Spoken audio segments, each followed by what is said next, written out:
Good evening, I'm Byron Scott with a CTV News update. COVID-19 restrictions are being eased around the country. The number of cases continues to rise here in Maryland. 34,000 plus cases have been confirmed here with more than 1,600 deaths. Meantime, in Virginia, the governor is continuing restrictions in the northern suburbs until May 28th. The rest of the state begins gradual reopening on the 15th. Is the COVID-19 stay-at-home order adversely affecting troubled vets? The county's Office of Veterans Affairs is concerned. The agency says it stands ready to help any veteran suffering from depression or PTSD. Keisha Butts has that story. The Office of Veterans Affairs is still providing resources to help former military members dealing with mental health issues. This includes referring them to the health department and several nonprofits. While Veterans Affairs Officer Dr. James Doulis says there hasn't been a spike in suicides yet amongst former soldiers, he is afraid there could be. The word right now is that there's about 20 to 22 veterans per day committing suicide. And with the sick and shut-in, shut-ins taking place in our community with our seniors, with many of the veterans that have experienced combat, with many of our veterans who have experienced traumatic experiences throughout the world during their military time, we are very concerned. Dr. Doulis says if you are feeling depressed or notice that someone else is, it is important to reach out.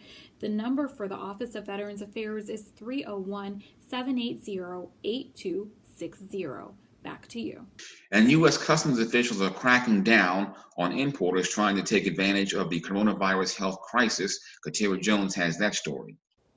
U.S. Customs and Border Protection officers continue to capture shipments of counterfeit and unapproved COVID-19 PPEs and medications. Officers seized a package of 1,200 capsules from Hong Kong last week at the port of Harrisburg in Pennsylvania. The drugs are reported to treat patients with COVID-19 in China. However, the pills have not been approved here in the United States.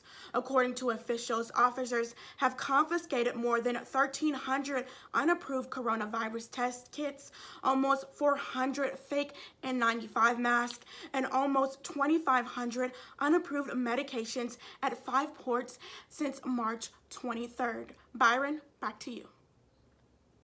It's called the Maryland Stabilization Act, and it makes mandatory that large employers provide 60 days written notice and severance packages to employees before initiating a reduction in operations. It recently became law. Governor Hogan neither signed nor vetoed the legislation.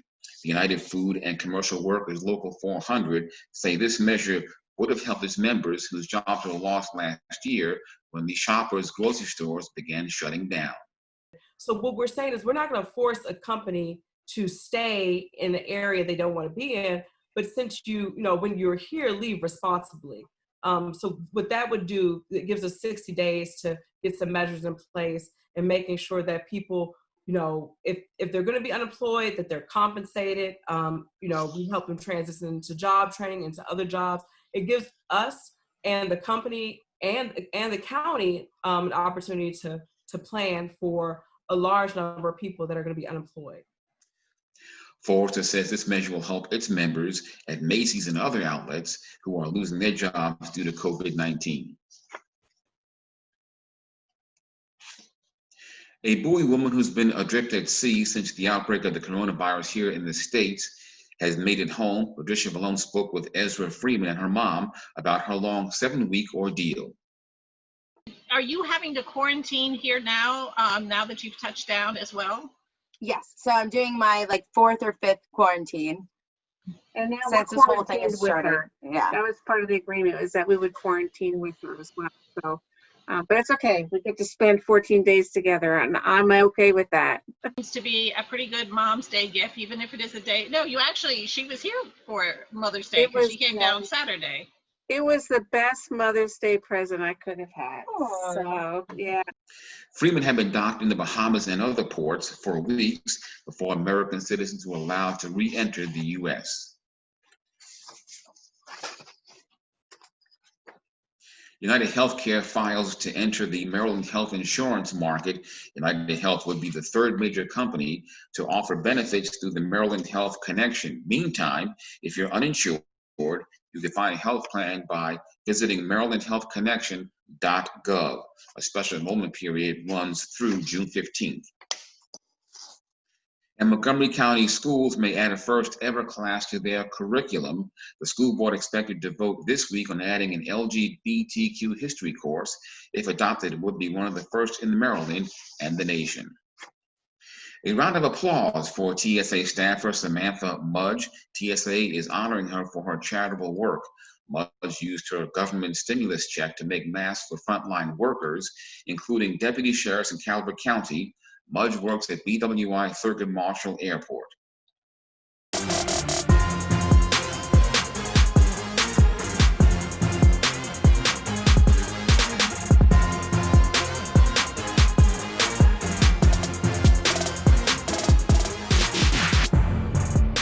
Hi everybody and welcome to this CTV Sports Report. Last week, Governor Larry Hogan and the state of Maryland officially closed schools for the year, meaning all basketball games from the winter that were postponed are now canceled.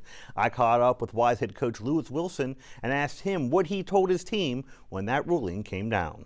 Well, our team did so many wonderful things this year. We played in some terrific events.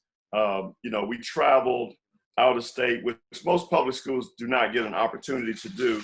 We traveled to the state of Florida, played in a prestigious basketball tournament there, very, very successful there, won the championship. So our team has done some wonderful things.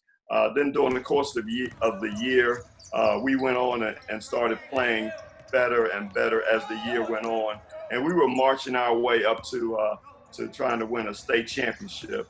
And we did a wonderful job knocking off the Maryland State defending champions, Eleanor Roosevelt, at their school to win the regional championship, which was a great accomplishment for this year's team. And then we were going to take it further. We had built so much momentum going into the state tournament. We had to go on the road and play in the quarterfinals and play an outstanding Annapolis team on their home floor. And our kids did an outstanding job over there and coming out with a victory, a unanimous victory over at Annapolis. So they're very proud. They're very, I wouldn't say they're satisfied because they wanted to go all the way and compete and reach that goal of winning a Maryland State 4A championship. And that is your CTV Sports Report. And that's your CTV News Update. I'm Byron Scott. For the latest information on COVID-19 in Maryland, visit the State Health Department website. That's health.maryland.gov. Again, health.maryland.gov. Click the link to the COVID-19 information portal. There you'll find all the latest information about coronavirus. You'll find daily updates on cases and fatalities. Answers to questions about testing and the governor's stay-at-home order are available as well. For specific information about Prince George's, visit princegeorgescountymd.gov. That's princegeorgescountymd.gov. The site offers information about local services for residents and businesses. There's a link for COVID-19 relief donations. Also, food pantry locations are listed. And if you have any questions, call the county COVID-19 hotline at 301-883-6627. That's 301-883-6627.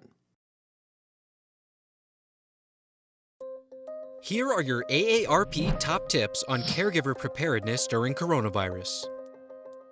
First, form a caregiving team. Create a list of people in your family and friend network who can help with caregiving tasks. Take an inventory of supplies in your loved one's home. Try to have a 2-week supply of essential items. Make a list of the care recipient's medications and medical contacts. Be sure to have prescriptions on hand and ask the pharmacist for an extra 30-day supply. Make a plan to stay connected. To prevent social isolation, set up available technology to help loved ones stay connected and schedule regular chats. Finally, maintain your own self-care. Follow the Centers for Disease Control's guidelines for coronavirus safety. And have a backup plan for care in case you become ill. For more caregiving tips during the coronavirus pandemic, go to aarp.org/caregiving.